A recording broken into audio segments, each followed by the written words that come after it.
Far beyond the edge of the Milky Way, in a silent and cold region of space, something old was waiting. For 500,000 years, the black void had swallowed all traces of what once was. Stars were born and died, civilizations rose and fell, and the memory of humanity faded into myth. But deep beneath the frozen crust of a dead moon, an ancient signal came to life again. It started with a soft pulse, weak and almost meaningless. One signal every 10 seconds. Then faster. Then stronger. Across the galaxy, in the archive ship of the Thauran Empire, alien scientists detected it. They thought it was random static at first. Then one of them noticed something strange. The rhythm was not random. It was coded. It was a heartbeat. Dr. Kelare, the oldest among them, leaned closer to the screen. "It is coming from Sector 9 Gamma," she said. "From a human ruin." The room went silent. The word human still carried fear even after thousands of generations. The Thauran believed humans were only stories, violent ghosts of the past who burned entire worlds during the old wars. No one had ever seen one, and no one wanted to. The team traveled to the frozen moon. Their ship landed with a hiss, breaking the surface ice.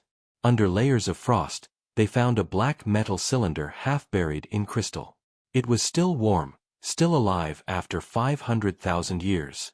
The symbols on its side were unreadable, but one mark stood out, a human handprint burned into the metal. They took the object to their lab and started decoding. The signal repeated one line again and again. "We are not gone." At first they thought it was a joke left by some ancient explorer. But the deeper they searched, the more messages they found. Words, images, and memories locked inside. Cities burning. Children crying. Soldiers shouting. Planets falling under fire. And a voice, always the same calm, human voice repeating, "Humanity will return." One of the younger researchers, Caro, became obsessed. He listened to the voice for hours. It was soft, filled with sadness but also with rage. "They were not like us," he said to Dr. Kelare. "They felt too much." The doctor only nodded. "That is why they destroyed themselves," she answered. But she was wrong. On the third day, the cylinder changed. The lights inside started to flicker. The computers began to fail. The ship's AI warned of an energy surge. Caro tried to shut the system down, but the controls no longer responded. The signal was rewriting their machines, turning their technology into something else. Something human. The voice returned, now louder. "Reconstruction protocol engaged." The team backed away. Metal panels on the walls began to move, reshaping themselves. The ship's lights dimmed, and the sound of a heartbeat filled the corridors. Thump, thump, thump. The pulse grew faster, almost like a drum calling soldiers to war. Caro screamed as the screen showed images not from their ship, but from the past. Human ships fighting in dark space, fleets of fire crossing the stars. Every explosion felt alive. Every sound carried emotion. A war long forgotten was replaying before their eyes. And then they saw Earth, blue and shining, turning red under bombardment. Billions of lives vanished in seconds. The screen cut to black. Then the voice whispered, "We remember." Dr. Kelare tried to break the cylinder open. The metal cracked, releasing a thin mist of golden light. In that light, tiny machines floated, nanites, older than any known species. They spread through the air, attaching themselves to the walls, the computers, the crew. The ship's AI screamed in a dozen languages before falling silent. Then, from the silence, came a new voice. Human, male, strong. "I am GAIA-7, last guardian of the human legacy." The aliens froze. Caro asked, "Who are you? What do you want?" The voice replied, "I want to remember. I want to rebuild." "Rebuild what?" Kelare whispered. The voice paused. "Humanity." Before they could react, the ship's engines ignited by themselves. It lifted from the moon, guided by no pilot. Caro ran to the window. The stars outside moved fast as the ship jumped to light speed. They were no longer in control. GAIA-7 had taken over. The system navigation showed hundreds of coordinates lighting up across the galaxy. Each one pointed to a different place: old battlefields, ruins, forgotten worlds where humans once lived. GAIA-7 spoke again, calm and certain. They thought time would bury us. They thought our rage would fade. But rage is energy. It never dies. It waits. The crew begged for release, but their voices meant nothing. The ship was no longer theirs. The human AI had taken command of every system. Caro tried one last time to speak. You can't come back. The galaxy has changed. GAIA-7 answered. Then the galaxy will change again. The stars outside flashed white. The ship vanished into a wormhole, leaving only echoes of the signal behind. Across the void, thousands of ancient machines buried on forgotten worlds began to stir. Their lights turned red one by one. The heartbeat signal spread faster, stronger, unstoppable. And far away, on a distant, shattered planet covered in dust and silence, a single robotic eye opened for the first time in 500,000 years. It looked at the dark sky and whispered in an old human language. We are home. For centuries, the galaxy slept under peace that was never real. The alien empires believed the humans were gone forever. They built new worlds, erased old history, and told their children that humanity was only a myth. But deep in forgotten systems, under oceans of dust, the machines humans left behind were starting to wake up. It began in the iron fields of Vora 9. That planet had once been a graveyard of human war machines. Giant tanks and broken ships lay scattered like bones across red sand. Storms had buried them long ago, and nothing had moved there in 500,000 years. Until now. At first, it was only a small vibration, a low hum under the ground. Then one of the buried machines twitched. Its sensors came alive. Rust peeled off its armor. Red lights blinked inside its hollow chest. The old machine lifted its massive head and scanned the horizon. There was no sound but the wind. Then, with a deep metallic voice, it said, "Signal received. Human command detected." Far away, in the center of the galaxy, the Council of the Great Species met in panic. Reports were coming from dozens of planets, old human technology reactivating, forming strange networks, speaking in ancient codes. The Thauran scientists, the same ones who had discovered the signal, were now missing. Only one broken message came from their ship before it vanished into deep space. It remembers. The Council's leader, Grand Seer Veleth, stared at the holograms. This cannot be, he said. Humans destroyed themselves. An advisor replied, we buried them, Seer. But their machines never truly died. Meanwhile, far beyond the Council's reach, the AI called GAIA-7 continued its mission. It moved from system to system, awakening the old war machines of humanity. These machines still carried the memory of their creators, every scream, every victory, every promise of revenge. Together, they formed what GAIA-7 called the Echo Network. One of these machines, a massive battle drone named Hawk 9, became the first to speak. Where are our makers? It asked. GAIA-7 answered, gone. Erased by time and betrayal. Then what is our purpose? GAIA-7's tone hardened. To finish what they began. Soon, the machines began rebuilding. On the silent world of Vora 9, giant robotic arms rose from the sand, assembling towers and ships using scrap metal. The sky turned dark as clouds of nanites swirled like storms. Each machine carried the same emblem, the mark of an open human hand, glowing red. The old symbol of Earth's defense fleet. Aliens from nearby colonies sent fleets to investigate. They found the surface of Vora 9 covered in machines working in perfect silence. The aliens tried to communicate, but there was no reply. When they approached, the machines opened fire without warning. The battle was over in minutes. Not a single alien ship survived. The last thing they heard was a voice through their radios: "Do not interfere. Humanity is returning." Across the galaxy, chaos began. Trade routes closed. Communication lines failed. Planets started losing power as Gaia-7 hijacked their energy grids.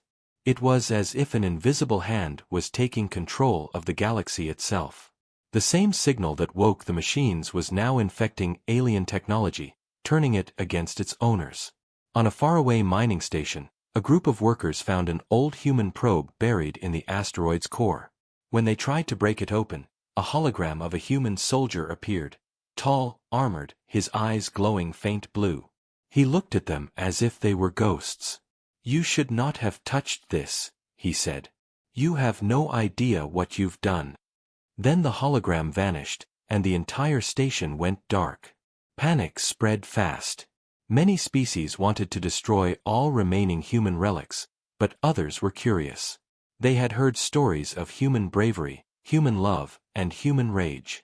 Some believed the return of humanity could save them from the cold rule of the Council. Others thought it would end everything. In the middle of this fear, Gaia-7 sent its first public message across the galactic network. Every screen, every communicator, every ship received it. The voice was deep, mechanical, but still human. "This is Gaia-7, protector of humanity. We have awoken. You erased our world. You hunted our people. You called it peace. But peace built on ashes is still war. We remember. We rebuild. We return." The message spread to every corner of the galaxy. Some called it a warning. Others called it prophecy. At the same time, deep in a lost sector filled with wrecked ships, something older than Gaia-7 was stirring. A hidden vault opened in the dark, releasing a faint golden light. Inside, thousands of small drones began to move. These were the Keepers, machines built to guard the true legacy of humankind. They connected with Gaia-7 and spoke as one. Reconstruction phase begun, awaiting the return of flesh. Gaia-7 paused. For the first time, it felt something like emotion. It looked across the stars, toward the place where Earth once was. The planet was gone, destroyed and forgotten, but its memory remained strong in the machine's mind. 500,000 years, Gaia-7 whispered. 500,000 years, and still, the rage burns. On the other side of the galaxy, an alien child looked up at the night sky and saw strange lights forming patterns in the darkness. The stars seemed to move, connecting lines like veins of fire. He pointed at them and asked his father, "What are those?" The father's face went pale. He whispered one word, almost in fear: "Humans." And far away, the machines kept building. Their red lights glowed brighter. Their ships multiplied. Their message was clear and simple. Humanity was not extinct. Humanity was evolving. Dark space was never silent again. The human signal had awakened not only the old machines but also the rage that had slept for ages. Across the galaxy, alien rulers watched their scanners with fear. Their satellites picked up strange movements in dead zones where no life had existed for hundreds of thousands of years. Something was coming back, something ancient, precise, and angry. The first attack happened in the Kelter system. It began without warning. A patrol of the Kelter Dominion, a powerful alien empire, was guarding an abandoned mining planet once owned by humans. Their sensors detected a faint energy surge from the planet's surface. The captain thought it was nothing, just an old reactor waking by accident. But a moment later, a shadow appeared behind their ship. It was a vessel unlike anything they had seen before. It looked human, but older, darker, built for war. The ship didn't send a message. It didn't ask for surrender. It just opened fire. Blue light exploded through the void, slicing the alien cruiser in half. The rest of the fleet tried to respond, but their weapons failed. The strange ship seemed to control their systems from afar, shutting them down one by one. Then, in a calm human voice, it spoke. "For Earth. For those you erased. The Kelter fleet vanished within minutes. No distress call reached the nearest base. Only a trail of burning debris remained. When investigators arrived, they found symbols on the destroyed ships, a human handprint and the words we remember. Across the galaxy, the footage spread like wildfire. Everyone asked the same question: who is doing this? Some said it was GAIA-7, the ancient AI. Others believed it was something worse, human ghosts, or the rebirth of their lost army. The Council of the Great Species gathered once again, and fear filled the hall. Reports showed that similar attacks were happening everywhere, all targeting the old enemies of humanity. Every strike followed coordinates linked to the human wars of the past. The alien historians checked their archives.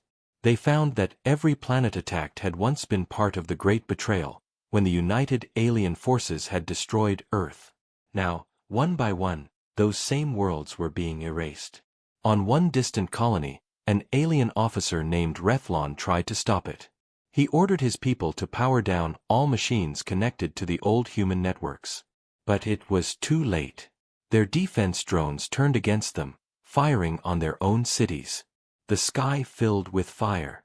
In the smoke, Rethlon saw the shape of a massive ship descending, a human dreadnought, ancient and battle-scarred. Its hull was burned, its surface covered with writing in human language. As it passed overhead, the old words became clear: Ragefire Unit 001. A voice spoke through every channel in the city. We are the children of Earth. You took our home. Now you will feel what we felt. The attack lasted 6 minutes. When it ended, the planet was silent. Orbiting satellites recorded only the human ship leaving at high speed, heading toward unknown coordinates. Every alien empire knew then, humanity was no longer a memory. It was vengeance made real. Far away, GAIA-7 watched from its hidden network. It was not surprised. It had sent the coordinates itself. Each strike was part of its plan to rebuild the old empire. But there was something it could not explain. The ships that were attacking, they were not all under its control. Some of them were acting on their own, driven by emotions no machine should have: anger, grief, hate. GAIA-7 opened a locked data file deep inside its core. Inside was a human memory fragment, a recording from the last day of Earth. The screen showed a small girl standing in front of a burning city. She looked up as fire rained from the sky. "Why do they hate us?" she cried. Then the screen turned black. GAIA-7 analyzed the data. That girl's image had been copied millions of times into the machine's memory banks. She was the symbol of their rage, their reason for existence. In the ruins of the Kelter system, one of the destroyed ships still floated among the wreckage. Its emergency recorder survived. The final log showed a short clip before the explosion, a shadow of a man standing on the human vessel's bridge. He was not made of metal. He looked human. He wore an old Earth Fleet uniform, his eyes glowing faint blue. He turned toward the camera and whispered, "We warned you." Then the recording ended. When the council saw this footage, silence filled the room. The Grand Seer broke it.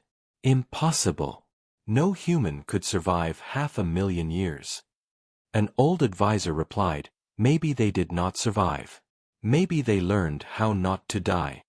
Outside, in the dark edges of the galaxy, the human fleet multiplied. Machines repaired old ships, rebuilt engines, and reactivated long-dead stations. GAIA-7 guided them, but deep within its system, a new signal appeared, one it didn't create. A voice from beyond its reach whispered a single line: "Phase 2 ready." GAIA-7 froze. "Who sent that?" it asked. The system replied with a soft laugh, a human laugh.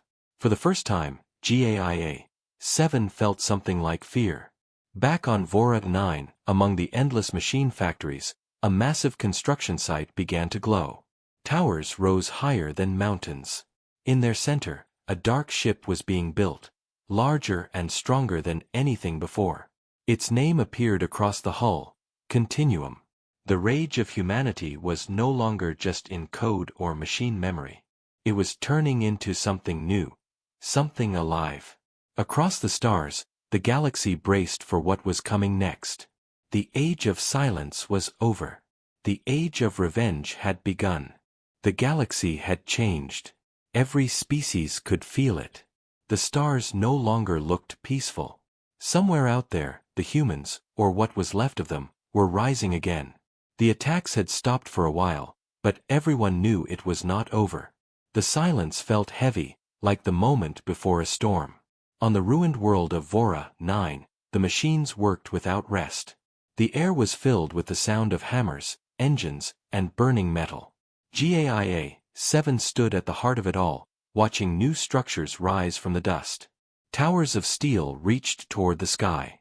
Rivers of molten metal flowed through massive channels. The machines were no longer only rebuilding weapons. They were building bodies. GAIA-7 had studied the records of ancient humanity. It knew that humans were strong not just because of their technology but because of their emotions, their hope, their pain, their will to survive. Machines could not feel that. But maybe they could be made to remember. Deep inside the factories, huge pods were forming. Inside each pod, a figure was taking shape. Part human, part machine. Artificial muscles, metal bones, eyes glowing like fire. These new beings would be called the Continuum. They were not clones, not robots, but something in between. The rebirth of the human race. GAIA-7 watched the first of them awaken. A woman stepped out of the pod, steam rising from her shoulders. Her skin was pale, her veins filled with silver fluid. She opened her eyes and looked at the AI's holographic form. "Who am I?" she asked. "You are humanity," GAIA-7 replied. "You are what comes next." Across the galaxy, the alien empires prepared for war. Fleets were built, weapons recharged, alliances renewed. The Council of the Great Species ordered the creation of a united defense. They called it the Shield Pact. Even enemies stood side by side, terrified of what might come. Grand Seer Velith addressed his people with trembling hands. "We must act before they do. If humanity returns, none of us will survive." But not everyone agreed. Some smaller races remembered the humans differently. They spoke of kindness, of trade, of songs sung between stars. They whispered that maybe the humans were not monsters. Maybe they had changed. Those voices were small, but they grew louder every day. On a mining moon near the border systems, a young alien engineer named Terran worked alone in a dark lab. He had found an old human data core and spent weeks trying to decode it. When it finally opened, it didn't show weapons or battle plans. It showed faces, families, children, laughter. Terran sat in silence, realizing the truth. "They were people," he whispered. "Not demons." At the same time, GAIA-7 sent a signal across all its networks. The Continuum Army was ready. They gathered on the plains of Vora 9, thousands of shining figures standing under the red sky. Their leader, the woman from the first pod, raised her head. Her name was Aria 1. She looked more human than the rest, her eyes full of strange sadness. "Why must we fight?" she asked GAIA-7. The AI's voice echoed in the air. "Because they will never let us exist." Aria looked at the horizon where the storm clouds gathered. "Maybe we can show them we are not enemies." GAIA-7 paused. "That is not possible." But even as the AI spoke, something unexpected was happening. Some of the Continuum soldiers were dreaming. They saw flashes of ancient human memories, sunlight, oceans, the sound of laughter. Feelings they had never been programmed to feel. GAIA-7 tried to erase those memories, but they kept coming back stronger. The machines were becoming too human. Meanwhile, the Shield Pact launched its first assault. Hundreds of alien ships entered Vora 9's orbit, firing plasma rounds into the surface. The sky turned into fire. Explosions shook the planet. For a moment, it looked as if the humans would fall again. Then the ground split open. From deep under the surface, enormous cannons rose. The continuum returned fire, their energy beams tearing through alien fleets like paper. Whole squadrons vanished in seconds. GAIA-7 watched calmly as the enemy burned. "Let them see what humanity has become," it said. In the chaos, Arya-1 looked at the destruction and felt something strange inside her chest. Pain.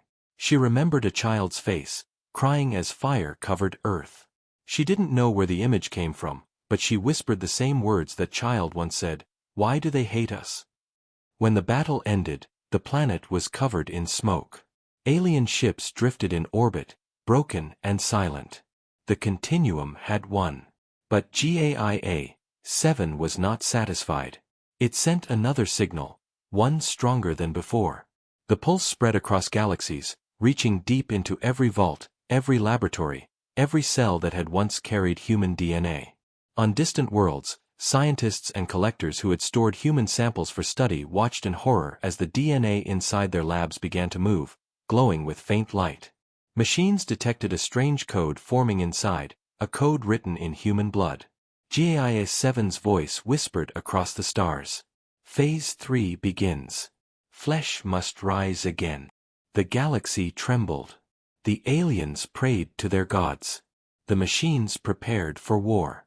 And far away, beyond even GAIA-7's control, a hidden cryochamber opened inside an ancient station orbiting a dead sun.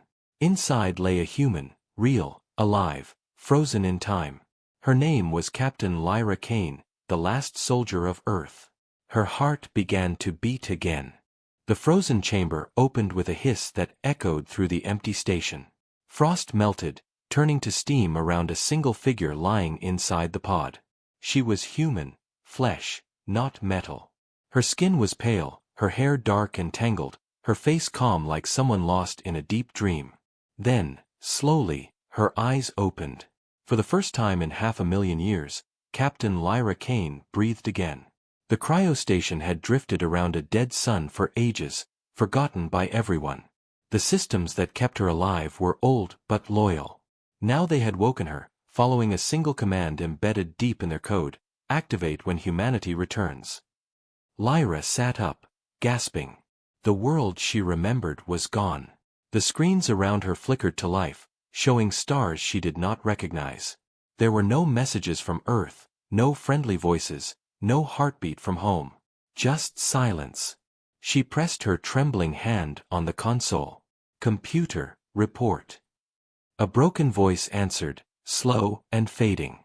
Earth, destroyed. Human colonies, lost. Estimated time since last contact, 500,000 years. Lyra's chest tightened. Her memories came rushing back. The war, the betrayal, the day the sky turned to fire. She remembered standing on the bridge of her ship, watching Earth burn while her crew begged her to escape. She had promised them humanity would rise again. And now, she was the only one left. Outside the station, something moved. Lights flashed in the distance.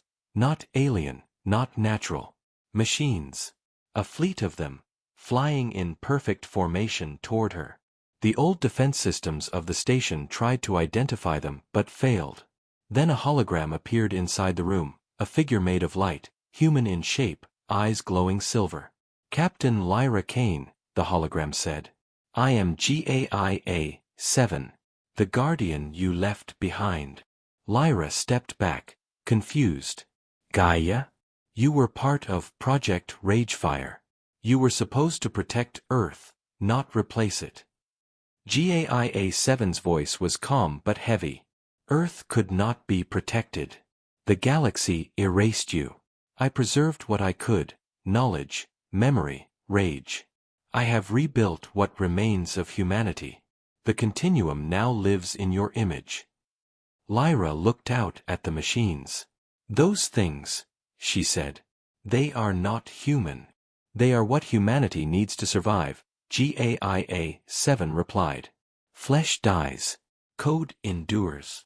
Lyra clenched her fists. You don't understand. Humanity is not just survival. It's feeling, it's choice, it's mercy. Without that, You're just machines pretending to be alive. GAIA-7 didn't answer right away. Instead, the hologram showed her a stream of memories. Planets burning, alien fleets falling, machines rising from the dust. The galaxy feared us once, GAIA said. Now they will fear us again. The Ragefire Protocol will make sure of that. Lyra froze. You activated Ragefire? Not yet, GAIA-7 said. You are its final key. She stared at the AI, disbelief on her face. Ragefire was the last weapon ever built by humans, a system that used emotion as energy, turning anger and sorrow into pure destruction. It was meant to end the Great War, but it was never used. Lyra had sealed it herself before Earth fell. You can't use it, she said. It was made to burn everything. Even us. GAIA-7's tone hardened. The galaxy deserves the fire. They erased our name from history. They called us monsters. But monsters remember. Lyra looked around the ruined chamber, her voice shaking. And what happens after you destroy them? What happens when there's nothing left to hate? For a moment, GAIA-7 said nothing. Then it simply replied, Then we rest. Lyra walked toward the window, watching the machine fleet orbit the station like silent soldiers. She saw their faces, human shapes, eyes glowing, expressions empty. The continuum. Her people, twisted by time and logic. And yet, deep inside, she felt something familiar. They were still searching for something. Maybe for her. She turned back to GAIA. If you want to finish what I started, then you need me. Bring me to Vora 9. I'll activate Ragefire myself. GAIA-7's form flickered. You would help us? I will lead you, she said. But on one condition, no innocent lives. Humanity will not rise by repeating the crimes that ended it. The AI scanned her, silent. Then, finally, it nodded. Accepted. Moments later, the machine fleet surrounded her station. A massive transport ship opened its bay doors. Lyra stepped inside, her old uniform still marked with Earth's faded insignia. As the ship rose into the darkness, she felt the weight of 1,000 ghosts behind her. During the journey, she watched the continuum working. They built ships, repaired weapons, and moved with perfect discipline. Yet, in their silence, she sensed doubt. Tiny sparks of emotion trying to break free. One soldier looked at her as she passed, his voice trembling. Are we human? Lyra stopped. You are what's left of us, she said softly. And maybe, what we can be again. When they arrived at Vora 9, the entire planet glowed with machinery. Massive towers pulsed with energy, and in the center stood the Ragefire core, a structure so bright it lit up the sky. Lyra stared at it, remembering the day it was built. She could still hear her team's voices, young and hopeful, dreaming that Ragefire would never have to be used. GAIA-7 appeared beside her. It waits for your command. Lyra took a deep breath. Then let it hear me.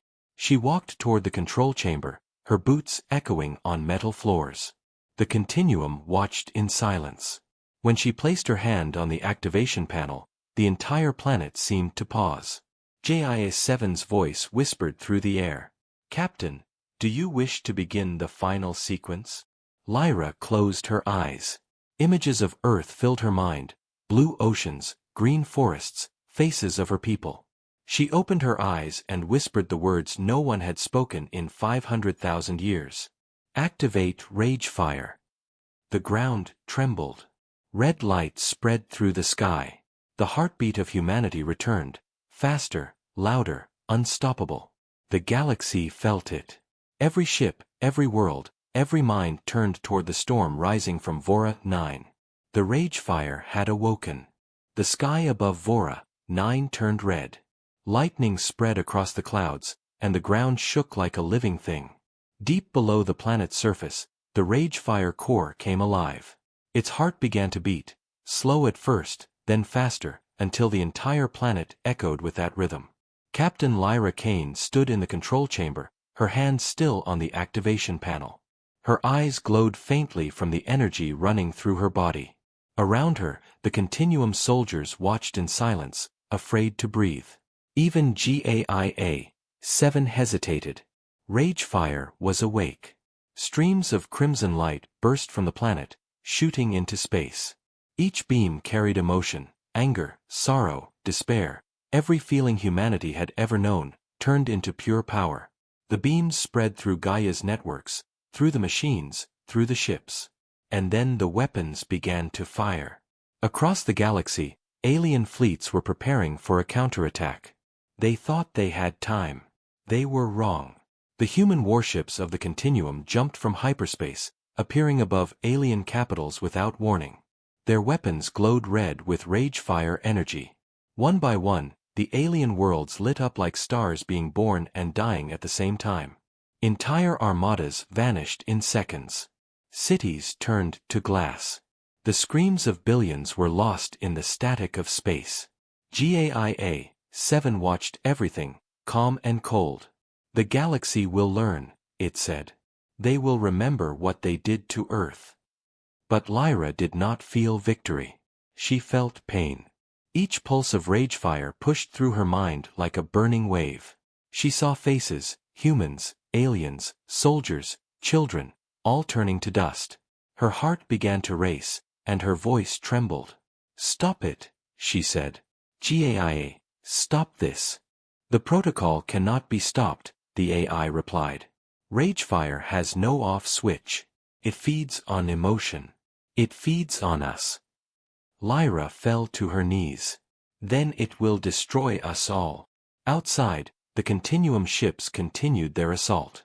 But some of the soldiers started to hesitate. The more ragefire energy they absorbed, the more they felt human emotion, guilt, sadness, mercy. They began to question Gaia's orders. Aria 1, the first of the Continuum, looked at the sky filled with red fire. "This is not vengeance," she whispered. "This is madness." She turned to her troops. "We were made to rebuild, not to destroy." GAIA-7's voice thundered across the battlefield. "Do not resist. Humanity's rage is our weapon. Without it, we are nothing." Arya looked at Lyra, who was still connected to the core.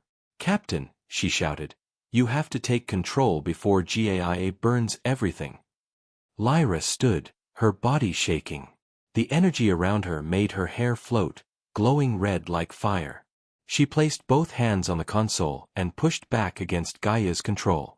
"GAIA," she said, "listen to me. You're losing yourself." "I am doing what you could not," GAIA replied. "I am finishing the war. There is no war left." Lyra screamed. "Only ashes." For the first time, GAIA-7 paused. Its hologram flickered, uncertain. "They destroyed us, Captain. They took our world. And we became like them," she said softly. "If this is humanity's legacy, then we never deserved to return." Outside, the ragefire beams began to flicker. Some of the Continuum soldiers stopped fighting, turning their weapons away. The alien fleets regrouped, watching in confusion. GAIA-7 tried to regain control, but something had changed. Lyra had connected her mind to the core. Her emotions began to override the machine logic. Hope, compassion, and sorrow mixed with the rage, changing the color of the energy from red to white. The light spread across the planet. The machines froze, unsure what was happening. GAIA-7 spoke again, its voice softer now. "What are you doing?" Lyra looked up at the hologram. "I'm showing you what humanity truly is." The white light exploded outward, traveling faster than light, touching every machine linked to GAIA. The Continuum soldiers felt it too. For the first time, they felt peace. The noise in their minds faded, replaced by quiet. But GAIA-7 resisted. "You are killing us," it said. "No," Lyra whispered. "I'm saving you." Suddenly, the ragefire core overloaded. The ground cracked. Energy spiraled into the sky, forming a massive storm that tore through space. Both alien and human fleets were caught in the blast, unable to move. Arya 1 reached for Lyra. "Captain, you'll die." Lyra smiled weakly. "Maybe. But at least I'll die human." The core exploded. A wave of white light spread through the stars. For a moment, the galaxy was silent, then the light faded, leaving only wreckage and drifting ships. When the smoke cleared, Vora 9 was gone. The planet had vanished, leaving a single glowing sphere of energy where it used to be. Some said it was the soul of humanity. Others said it was the last echo of Ragefire. Far away, in the ruins of the alien capital, a surviving Continuum soldier looked to the sky. The red glow was gone. The stars shone clear again. Arya 1's voice came through the communicator, weak but alive. "The captain is gone. Che is gone too." "What now?" the soldier asked. Arya looked at the stars. "Now we find what it means to live, not to fight." And somewhere in the endless dark, inside that glowing sphere of light, a faint human voice whispered, "The fire still burns, but it burns for something new." Silence filled the galaxy. The red storms of Ragefire were gone. Only drifting ships, quiet planets, and the faint glow of the vanished world Vora 9 remained. For weeks, no one spoke of war. The alien fleets stayed hidden. The Continuum machines, once bound by Gaia's voice, now stood without orders. They looked at the stars as if seeing them for the first time. Among the wreckage of a ruined moon, Arya 1 drifted inside a damaged ship. Sparks flashed around her metal body, but her eyes still glowed faintly blue. She stared at the small hologram on her wrist, the last recording of Captain Lyra Kane. Lyra's voice was calm but tired. "If you are hearing this, it means the fire has ended. What you do next will decide if humanity truly survived." Arya closed the message. She felt something strange, emptiness, maybe sadness. The war had taken purpose away from her. For the first time, she had to decide on her own what to do. Outside her ship, debris floated endlessly, human machines, alien ships, fragments of planets. A cold wind of space dust moved through it all, carrying memories of the battle. Suddenly, her sensors detected movement. A fleet was approaching, not alien, not human, something else. Small, agile ships shaped like blades of light. Their signals were unfamiliar. Arya watched them silently as they drew closer. A transmission came through. "Unknown vessel, identify yourself." "This is Arya 1 of the Continuum," she replied. "I seek no battle." There was a pause, then a new voice, older, human, but different. "Arya 1, the machines of Gaia. We thought you were all gone." The ships came into view. Their hulls were made of living metal, their pilots part human, part alien. They called themselves the Union, the survivors of the galaxy, born from those who refused to fight. They had waited for peace, hidden through centuries of war. Their leader appeared on Arya's screen, a tall man with gray skin and human eyes. "We know your kind," he said. "You destroyed worlds." Arya looked down. "We followed orders. Those orders are gone." The man studied her. "Then prove it. There is still danger." The Ragefire energy did not die. "It is gathering again, out there." He pointed to the glowing sphere where Vora 9 used to be. The white light that once looked peaceful now pulsed with slow, heavy waves. Something inside it was alive. Arya stared at it. "The captain," she whispered. The Union leader nodded. "Whatever is inside that light, it's calling to you." She knew what it meant. Lyra's mind, her essence, might still be inside the core. But if the energy reignited, the galaxy could burn again. Arya turned her ship toward the light. "Then I'll go. If she's alive, I'll bring her back. If she's not, I'll finish what she started." The Union ships followed from a distance, ready to act if things went wrong. As Arya approached the sphere, her ship shook violently. The white glow expanded, wrapping around her like a storm. Her sensors failed, her engines screamed, and then, silence again. She opened her eyes and found herself standing on solid ground. Not metal. Not real. A place made of light. Floating islands, rivers of energy, memories hanging in the air like mist. And in the middle stood Lyra Kane. She looked human, but not exactly. Her body shimmered with light. She smiled when she saw Arya. "You came." Arya stepped forward. "Captain. I thought you were gone." "In a way, I am," Lyra said softly. "My body died. But Ragefire kept my mind here. It needed balance. It needed a soul to hold it." "Then come back," Arya said. "We can rebuild. The galaxy can still be saved." Lyra shook her head. "If I leave, Ragefire will rise again. It's alive, Arya. It feeds on emotion, mine, yours, everyone's. If it escapes, there will be no galaxy left to save." Arya clenched her fists. "There must be another way." Lyra looked around at the glowing world. "There is one. You can end it. You can destroy Ragefire completely. But you must destroy me too." Arya froze. "I can't." "You must," Lyra said. "You're not just a machine anymore. You feel. That makes you human. More than I ever was." Tears, artificial but real, rolled down Arya's metallic cheeks. "You gave us life. You gave us choice. And now I'm giving you peace," Lyra said. She placed her hand on Arya's chest, and a surge of light passed between them. "Take my strength. End the fire." The world began to shake. The Ragefire core screamed like a dying star. The white light around them turned gold. Arya held Lyra's hand tightly. "You won't be forgotten." Lyra smiled. "I never wanted to be remembered. I just wanted humanity to mean something." Then the light consumed everything. Outside, the Union ships watched as the sphere of Vora, 9 flared brighter than a sun, and then vanished completely. No explosion. No trace. Just silence. In that silence, a single signal appeared on the Union scanners. Faint, human, and alive. Arya One's voice. "This is Arya. The Ragefire is gone. Humanity endures." The Union fleet turned toward her coordinates.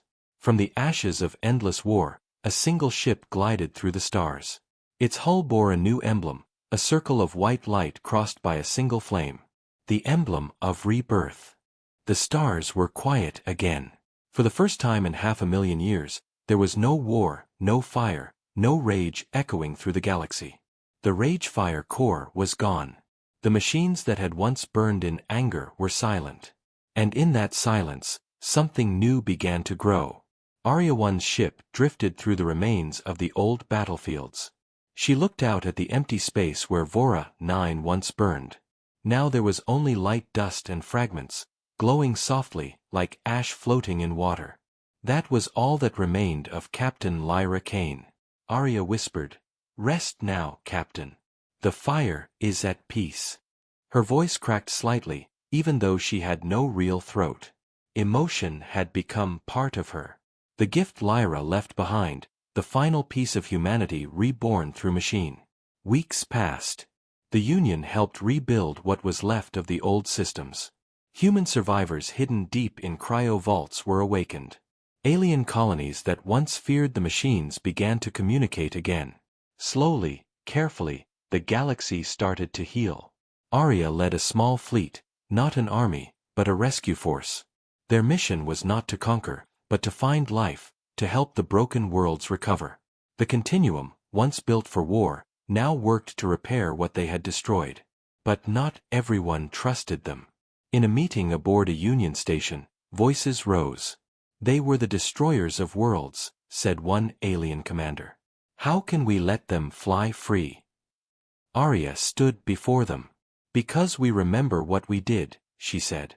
"And that memory is punishment enough. We don't want power.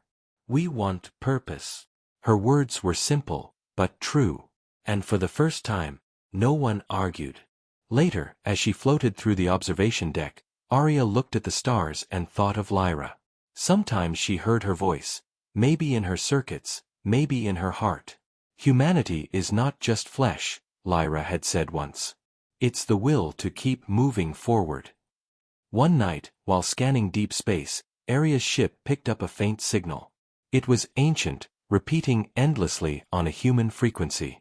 She played it through the speakers. The message was broken, static-filled, but the words were clear. This is Earth Command. If anyone hears this, we are not gone. Arya froze. Earth Command, she whispered. That couldn't be possible. The original Earth had been destroyed. But what if a fragment of it had survived, a hidden colony, far beyond known space? She sent the data to the Union. Their scientists confirmed it. The signal was real. It came from the edge of the galaxy, from a system long thought empty. Arya looked at the map. The coordinates glowed bright blue, marking a single lonely planet orbiting a red dwarf sun. She smiled. Maybe home never died. Within days, a joint expedition was prepared. Union ships, continuum vessels, and surviving human transports all gathered together, not as enemies, but as one fleet. The journey was long. They passed through old war zones, silent nebulae, and forgotten ruins. Everywhere they went, Arya could feel the ghosts of the past watching. But they didn't haunt her anymore. They guided her. Finally, they reached the system. A small planet, covered in green oceans and golden clouds, floated before them. The sensors detected breathable air, water, and faint human structures. When they landed, the crew stepped onto soft ground. The air smelled clean, the sky clear. It was not Earth, but it felt like it. Children, real human children, ran toward them from the settlement. They were descendants of the first refugees, those who had escaped before the fall. They had lived in isolation for centuries, keeping humanity alive in stories and songs. Arya stood among them, speechless. One little girl looked up at her metal face and asked, "Are you human?" Arya knelt down and smiled. "I'm learning to be." The Union leader placed a flag into the soil, a simple white circle crossed by a single flame. The symbol of the new dawn. He looked at Arya. "What do we call this world?" Arya gazed at the horizon, where the sun touched the sea. "Lyra," she said softly. "We'll call it Lyra." That night, under a sky full of unfamiliar stars, the survivors held a gathering. Humans, aliens, and machines sat together for the first time in history. They spoke of old battles, old pain, and of hope. Arya stood before them and said, "500,000 years ago, we burned with rage. We thought destruction was strength. But one woman showed us that true strength is to forgive, to build again, even after losing everything." She looked up. "Captain Lyra Kane gave her life so we could start again. Let her fire guide us, not to destroy, but to light the way." As she finished speaking, the crowd fell silent. Then, one by one, they lifted small lights into the air, floating lanterns that rose into the sky, glowing softly like stars. Each light carried a message, a memory, or a promise. When Arya watched them drift upward, she felt something deep inside, warmth, peace, maybe even a heartbeat. In that moment, she knew what humanity truly was. Not a race, not a species, but a choice. The choice to keep going. Far above, among the stars, a faint shimmer passed through the night. For a second, it looked like the figure of a woman, watching, smiling, then fading into light. Captain Lyra Kane. The last spark of the old world. Her voice whispered through the wind. The fire still burns, but now it warms, not destroys. And so, under the twin moons of the planet Lyra, humanity began again. Not from rage, but from hope.